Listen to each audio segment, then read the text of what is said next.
My name is Stacy Badon, and my background is speech therapy. I started that journey 35 years ago, worked in the school systems, went into early intervention, fell in love with autism, the autistic community, and realized the importance of communication for autistic individuals and the children that I was servicing, and needed to know more. And just for a side note, needing to know more for me 22 years ago, there was no Google, no Facebook, no YouTube, no Amazon. So I want everyone to know that we need to appreciate the opportunities that technology has given us to be able to learn without having to search and search.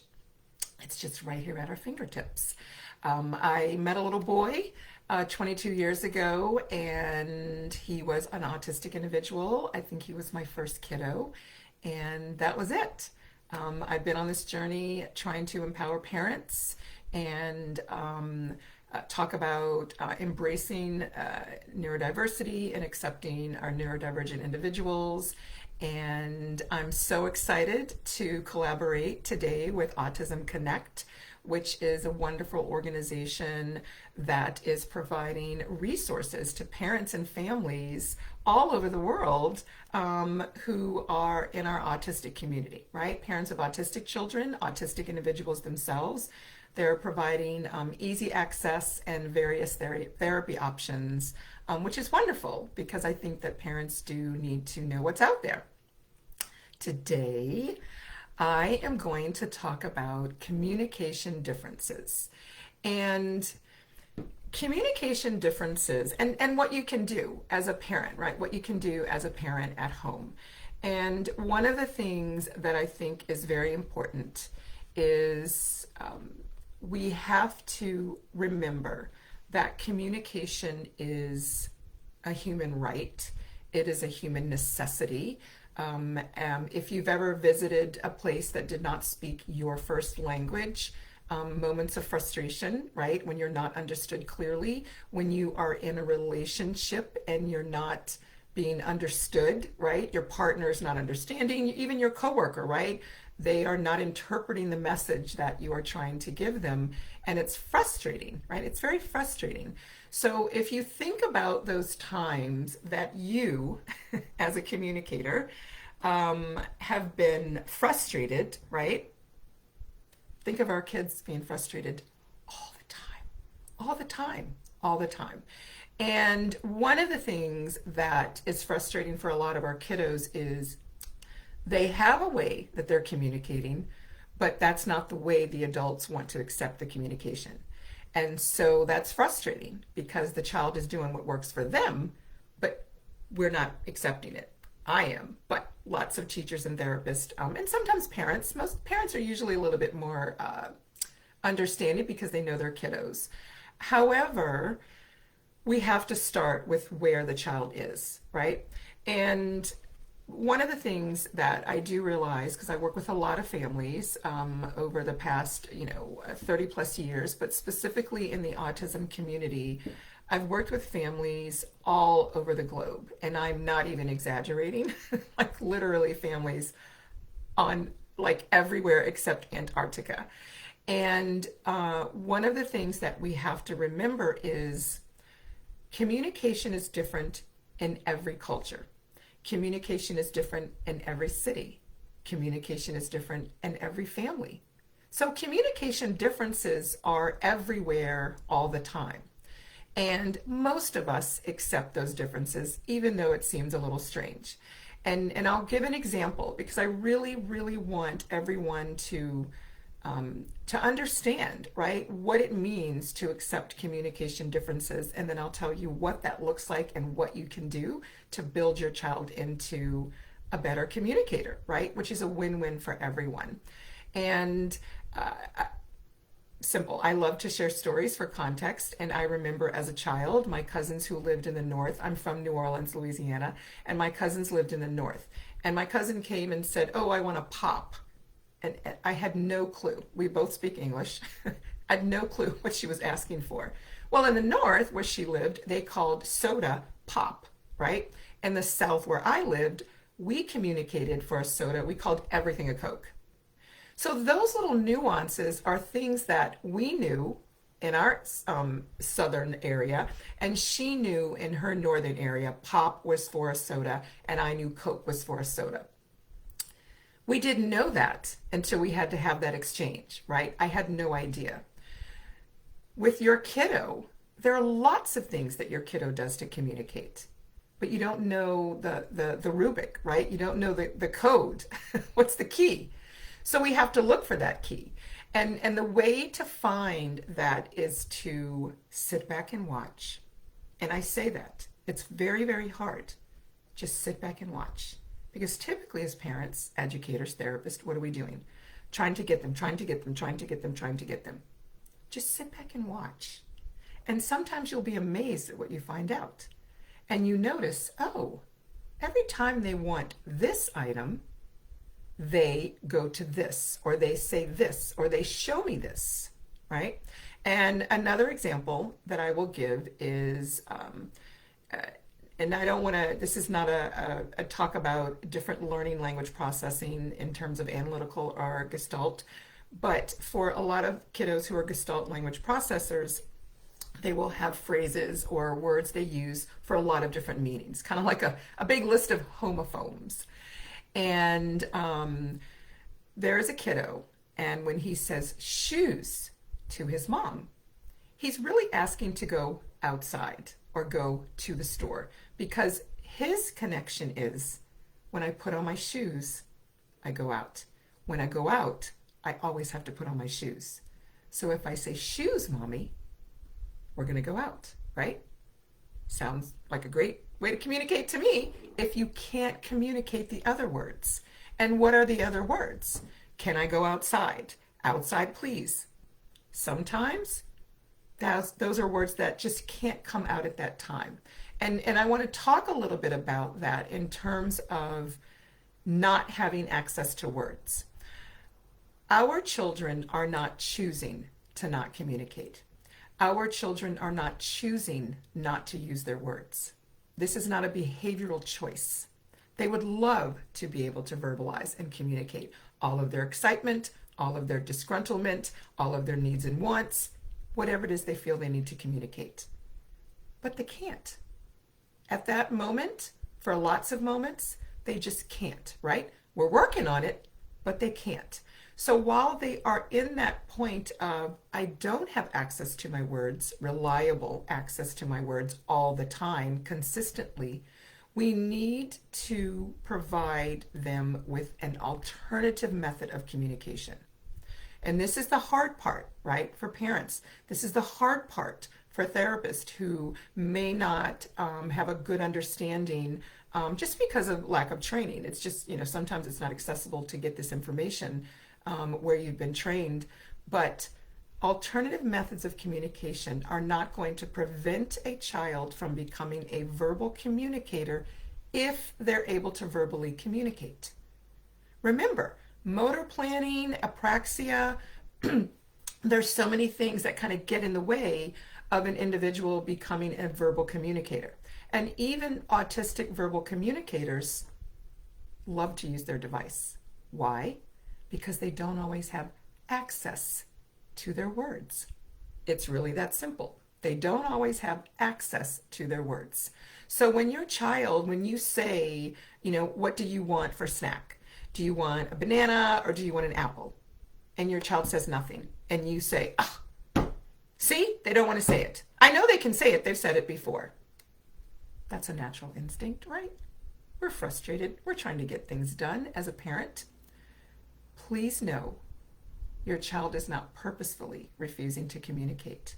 At that very moment, they just don't have access to their words. So if they have to point to the apple, if they have to point to the banana, it's okay. It doesn't mean the next time you can give them an opportunity to be able to use their words, right? And maybe that time they will have access to their words. Little side note, having access to your words really depends on your sensory regulation as well. So that's another webinar, conversation topic to talk about. But give your child grace and give yourself grace. It doesn't mean your child is refusing to, they're not being non-compliant. If your child is not able to answer verbally each time, if they're not even able to use their AAC device efficiently each time, sometimes they just can't. I truly believe when children can, they will. If they can't, what do we need to do to support their needs? So in regards to supporting their needs around communication, we have to look at communication differences in terms of how they can communicate differently if verbal is not reliable. That can be pictures. That can be sign language. We have wonderful AAC devices available. And I will just say to everyone who's listening, and this is my age, catching up with me, when I was a speech therapist 35 years ago, 20 years ago, 15 years ago, we could not just explore technology and giving an alternative way for children to communicate. We had to go through insurance. We had to get these big bulky boxes, these dino box, all these big bulky things that were only able to sit on a table, and that's the only way they could communicate was if it was at a table. And that was not something easily accessible. We all have access to alternative methods of communication. There are apps. Explore them. You don't have to get the expensive ones. Try with the ones that are free. Try with the ones that are just simple, right? Even just a choice board. If your child gravitates to technology, this is the key to a lot of individuals being able to communicate their needs, their wants, their frustrations, all of that. The part that we all have to do, those of us who are not autistic and not maneuvering the development of a communication method, we have to accept that it may have to look different. And that's okay. I remember when sign language was, whoa, right? We didn't think that people who couldn't hear knew anything. Yes, they do. Clearly they do, right? Our children, non-speaking, minimal verbal, using pictures, they are very aware. They have a lot to say. And I say that because I hear stories all the time. Once the right device, the right method is put in place, once a child gets a hold of that method that may be different from yours, but it works for them. It's about them. It works for them. Guess what they can tell you? They can tell you they don't really like it when you put sprinkles on their ice cream. They can tell you they love it when you read to them at night. They can tell you, I want to be a scientist and look for fossils. They can tell you, I want steak for my birthday. I say this because it is so important for our kids to have a method of communication. And I know I'm getting emotional. I always say I'm not going to get emotional.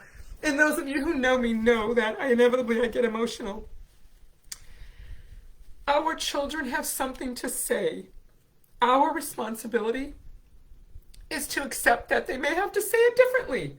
They may have to communicate it differently with words, typing, with pictures. We are responsible for giving them those alternative methods and trying things out, not giving up. The other thing is in terms of communication differences. So I'm going to fast forward in my emotional state that I'm not ashamed of. I am just an emotional person because this is very important to me. These are human beings that have something to say. And so I want to talk a little bit about the kids who do have a method in place, right? The kids who are communicating efficiently and how communication can still be different, right? In terms of you have that social engagement, you have your kiddo talking with you, whether it's through their device, whether they're typing, whether they're communicating with you with pictures, you have that going. Well, guess what? There's still going to be some differences. And what do those differences look like? Those differences look like maybe when they have a conversation with you, they only want to talk about a topic that is important to them. Now, I want to kind of peel the layers apart on that. I hear this all the time. The goal for the child is to get them to talk about a non-preferred topic. Who wants to talk about a non-preferred topic? I don't want to talk about a non-preferred topic. I don't like football. I don't like football. I live in America, lived in Texas. Texas loves football. I do not like football. Therefore, I don't want to talk about football. I don't have a reference point. I'm not interested. I don't want to talk about football. So I opt out of those conversations about football. What do I talk about? I talk about autism. I talk about kids. I talk about communication. I talk about sensory. I talk about parenting and maybe some other things. So those are the things that I talk about. As an adult, I have the autonomy to choose who I communicate with, right? Our children do not. They're kind of stuck with where we bring them. Therefore, we have to allow them to communicate about the topic they are interested in because we are trying to help them build their communication and language. Although I think their language is there, we just don't get to see it all the time. And that's where we have to compromise. We have to meet them halfway. We have to not make it about, this is what I think they should talk about. And I know that there's pushback on, well, how are they going to make friends if they only talk about their topic? Well, they're going to make friends like all of us make friends. We make friends with people who have the same interest as us. So I don't have friends that love football. Well, I do. I just don't go to football games with them. But you all get my point. And so to help with the context of the message that I'm trying to present, I'm going to tell a couple of stories. And one story is about a young boy, I think he was 10. He loved HGTV. HGTV is a show that we have in the States that is people decorate houses, buy houses, all these different shows about houses. He loves decorating houses. So that's what he likes to talk about all the time, right? But he wanted to play with the other kids on the playground and he wanted to play football. So we talked about it. We said, okay, this is what you're going to do. We came up with a plan. And I said to him, don't bring up HGTV. Just play the game, right? Once you get in, just play the game. Well, he gets in the game. He's playing the game.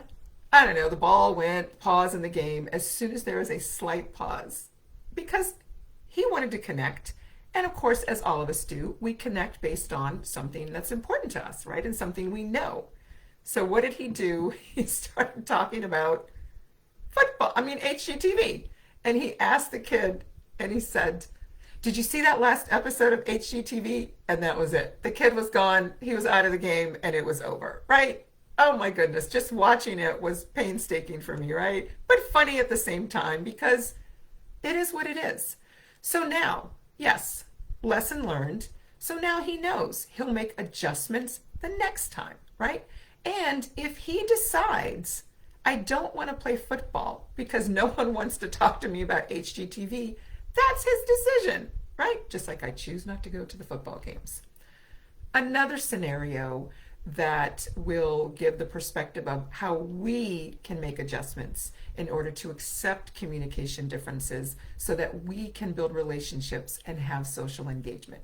And I've shared this story, some of you who may be watching who have heard me speak before, my story about my kiddo that I homeschool. And he loves weather, right? I don't know what he's going to do in his career with weather. It's going to be something about the weather. I have no idea. Climate control I have no idea, but he is just, the weather is his thing. So when we start our homeschool session, I say, good morning. How was school today? Noah immediately starts talking about the weather. Now, if he were in another scenario, right? The teacher would probably say, I didn't ask you about the weather. The therapist might say, I didn't ask you about the weather. I asked you how your day at school was. Well, because I know Noah, because I understand Noah, because I accept Noah in the way he processes and the way he needs to communicate, Noah's day at school is determined by the weather, because the weather dictates what he gets to do at school, which is go outside and play this game with his friend. So if the weather is not conducive and it's raining, then that's not a good day for Noah. So Noah will go and tell me the weather in all details. I'm not interested, right? But I want to build this communication connection with him. I want to keep that social engagement going. So I'm accepting that communication difference. He talks about the weather, that leads into his day, and he gives me the details of what he did, and then we move on to our lesson. That is how we build communication, social engagement, connecting. I see all these things on social media, which is great, right? We're bringing awareness. Connection, not compliance. Connection, not compliance. Great. Love it. Connection, not compliance. However, no one's telling parents and therapists and teachers what connection is. What is that? Yes, there are people that do have videos on Instagram, and yes, they are showing little examples, but they're doing it with little children. No one is showing how do we make that connection and that communication, social engagement with our older children who are communicating, whether it's with a device, whether it's with pictures, whether it's sign language, whether it's verbal. How do we build that communication? And it's really accepting communication differences. It's accepting that you may have to wait longer for a child to respond because they have to process that information auditorily as well as with the visuals, right? It means you may have to accept the communication difference of not being able to maintain the conversation for a very long time. I have a former student of mine who, one of my favorite stories to share, when I met her, she was 4 and just a sensory dysregulated, discombobulated, frustrated little girl who was super intelligent and had no means of communication. And once we got that communication going, she was able to demonstrate who she was, right? And share with us the true little girl that she was. And she is now an adult. She has chosen accounting as a career, and it's a perfect job for her. She doesn't want to have long conversations. She doesn't have to talk to a lot of people on her job.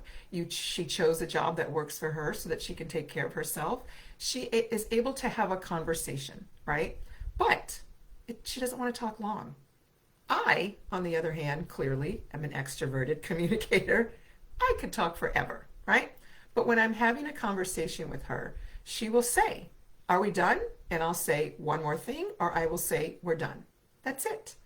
That's accepting a communication difference. That's accepting her communication, engaging and socializing with me, and verbal back and forth. She can only do so much, and then she's finished. I'm done, right? And that's to save her from getting overwhelmed. Remember, autistic individuals are working very hard to communicate.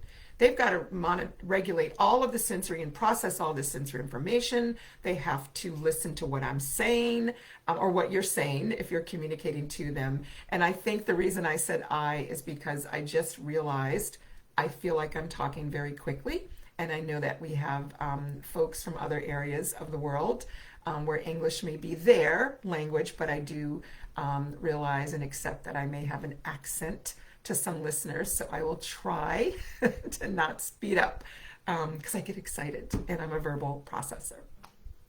So I apologize if I have run through some words for some of you, which that is another example of accepting communication differences, right? Those of us who can communicate a little easier, right? Let's say that you're fluent verbally, or you can put together your sentences and you can have a good flow, right? Which is a majority of most of us walking around as verbal communicators, majority of us. We should be able to accommodate and adjust for those that have to work a little harder. It's really that simple. I don't even understand the complication, right? If we know our children are working hard to communicate, if we know our child communicates differently using a device or sign language or pictures and that works for them, we have to work with that because that is their ticket. That is the key to independence, to choosing the life they want, to choosing the job they want, choosing the career they want. It is. There are so many individuals that have never been offered an alternative method of communication that are sitting at home not able to do anything they want to do because no one has given them a method to communicate that. And then we wonder why it's behavioral. Yeah, it's frustrating. It's totally frustrating when you want to go to college and no one for 22 years has given you a method of communication to say, hey, I know things. I have dreams. I have goals I want to do. Just because I'm autistic and non-speaking doesn't mean I can't. And that is where we have to start moving in the direction and supporting our children. You guys as parents you are the ones that can shift this narrative around autism and communication. You are the ones. Because when we walk with pride with our children, no matter how they do things, it shifts the way everybody else perceives your child. It does. All right. So with that said, what can you do at home? All right. What can you do at home? The first thing you can do at home is look rigorously with intensive search for an alternative method of communication while your child is building their communication, whether it's verbal, whatever it's going to be, right? So thinking in terms of, as a parent, you want to make sure the therapist or you yourself explores different options, right?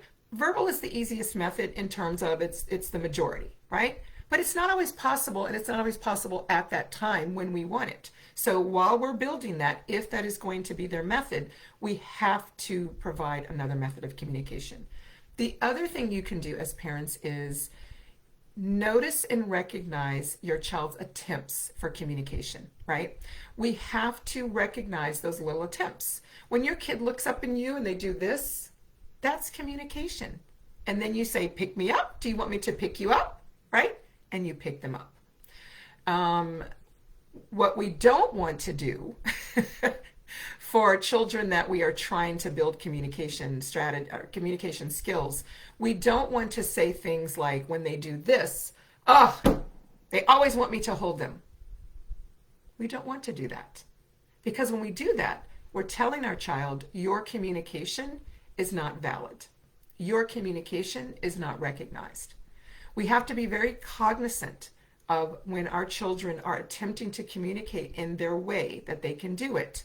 Because if we miss those opportunities, we miss validating and naturally reinforcing. I see all these therapies and things about reinforcements, tokens and all these things. The natural reinforcement for children when it comes to building communication is your attention. You're recognizing they're communicating. Seriously. They just want to connect with you. That's it. They want to know that you know they have something to say. So recognizing and acknowledging those attempts is one of the things that you can do. The second thing you can do is once you start exploring communication methods, right? Whether it's verbal with pictures, AAC device, and all of those alternative methods, just a side note, they do facilitate and foster verbal communication for children who are going to be verbal communicators. So it's actually a benefit to kiddos who are going to be verbal communicators. But thinking in terms of when you are, and I just lost it. Got it. You want to, recognize those times. And number two is, you want to make sure that when you have those alternative methods of communication in place, you have to create opportunities for them to practice. If there's no reason to communicate, there's no opportunities for practice, we don't become communicators because we don't have to. And the natural dynamic of the family-child relationship is that parents are in charge of your day, right? They're in charge of your day. And so they tell you when to eat, when to have snack, when to do these things, right? So typically kids don't have to make any request, right? So we have to create those opportunities. I'm not saying withhold. I'm not saying to, do you want your iPad? You want your iPad? Say iPad, and you have your iPad. That's not what I'm saying. I'm saying you want to We call it limiting access, and we used to call this in the speech therapy world sabotaging in the situation, right? Just little things like maybe instead of the iPad being on the table accessible, it's on the table, but it's in a box that's hard for them to open. So then what do they have to do? They have to communicate, tell you to open or ask you to help or say, I want an iPad, right? That's a simple way, right? There's lots of ways that you can do that. So you want to acknowledge attempts, create opportunities for them to communicate. You want to accept that it may look different, and that's okay. You want to also decipher those little that little code, right? Like I will have some of my parents make like a little cheat sheet. Like shoes means outside. Cup means go. Cup means not drink, right? Cup means the table for puzzles because every time they did puzzles, they got to have juice in their cup. You know, there's different things. Our kids connect things. Autistic individuals have different processing connections that sometimes we aren't privy to because, of course, it's in their neurology thinking. But those connections they use as communication, right? When they use scripts, accept those scripts, work with that, right? You can build on that. If they pull scripts from movies or YouTube to communicate, like sometimes kids will say things like, it's time to get out of here, right? Which is this character on a show, right? And that's what he always says, it's time to get out of here. And kids will say that and script that, and they're just communicating all done, I'm finished, or I'm ready to go, right? But they're not able to put and formulate that together to say, I want to go, but they can pull that script because they've been scripting and practicing, and they have said, this is what I'm going to use because it's reliable. Remember, they're going to use the reliable methods because what? Words are not always accessible. Sometimes motor planning to point to the right picture is not always accessible. Communication is hard work for autistic individuals. I'm going to say this again. Communication is hard work for autistic individuals. So we have to accept those differences. We have to foster those differences. We have to embrace those differences. And I will close with the final thing that you can do as parents is work towards accepting those differences. Work towards accepting that sometimes you will be frustrated and give yourself grace. But go back to my child needs to communicate so they can become independent and express their needs and wants and whatever else as they want to express. We want to remember that it's about what our child needs. And I know that's hard for a lot of us. And I one day want to sit down at the table and just have a really good discussion about cultural impact, because it is culturally some culture, well, all cultures really, there's a lot of pressure on parents, right? Whether it's your sister-in-law, you know, why isn't he talking? Whether it's your community or your culture, right? Or just expectations within your family dynamic. And if your child is not following what everyone considers to be what all children should do, you get pushback, right? And you get pushback and you feel lonely, right? You're by yourself because no one understands, right? No one understands. So you feel compelled to try to make your child fit into what everyone expects. So that's where we have to sit back and find a way to advocate for our children. We have to find a way to communicate to relatives and to teachers.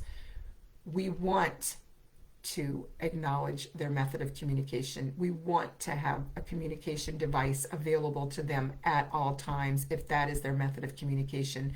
It is important. You need to advocate that everyone fosters and facilitates that communication that you're building and the strategies and methods that you're using. And that's not always easy. It's not always easy. So you have to find it within yourself, right?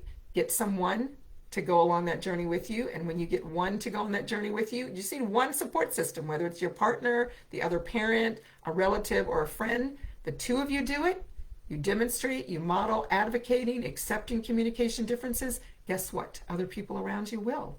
They will. They really, really will. When I see it all the time, when parents are just enthusiastic about their child's communication, no matter what it looks like, whether it's sign language or using an AAC device, or whether their child is, using pictures to make choices. When parents are excited about it, the child is excited about it, and everybody gets excited about it. Yes, there are some outliers, but we're not concerned about them. We're concerned about the autistic individual, the child, teen, adult, who needs a way to communicate. And if they communicate differently, that's okay. Because communication difference is not an indication of lack of intelligence. I will say that again. Communication differences are not a connection to lack of intelligence. Autism is not an intellectual delay. Yes, you can be autistic and have other diagnoses, right? But intellectual delay, lack of, right, knowing, I know I hear that a lot, because they're not speaking or they're not communicating. People assume they don't know. They do. We assume competency. We accept communication differences. We work with it. We connect with our child in a way that works with them. And if we have to listen to them talk about the weather to tell us about their day, that's what we do, because that's what we want. Communication, social engagement. Often when children do that and you shut them down, you just told them what they have to say is not important. How does that feel? Think of how that feels when you're repeatedly told something of interest to you is not relevant and no one wants to talk about it. But they keep telling you, you need to communicate and have conversation with us. So think about it. All right? Communication differences. It looks different for each individual. We have to accept it. We have to connect with our children where they are with their interest, right? And I say that in terms of saying, I know I keep saying I'm going to finish and I'm watching the time. I have a few more minutes. When Noah, or let me rephrase it.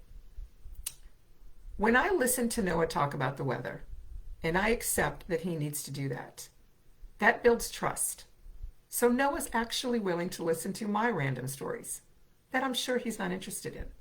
But that's what we do when we connect and build a relationship. We listen to each other. Hi, Ritu. We listen. Our spouses, they tell us about stuff we're not interested in, but we listen, right? Because that's what you do for friends and relatives and people you care about. So for our children, if you give them the opportunity to share whatever they want to share, you build trust, which leads to social engagement, communication, because if you accept the way they communicate differently, and there's so many more things I can talk about and on communication differences, social nuances, there's so many things that I can go into. But I really just wanted to really give the message and help everyone know what they can do to build their child's communication. And that really starts with accepting that it may look different, providing what they need, advocating for them, and acknowledging their attempts at communication and building off of what they're interested in.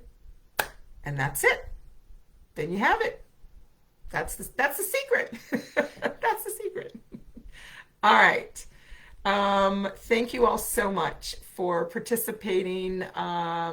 Thanks for the comments. I'm just going to check really quick to see if there are any questions. Someone says that their kiddo's been getting into motorcycles and they know nothing about motorcycles, but you know what?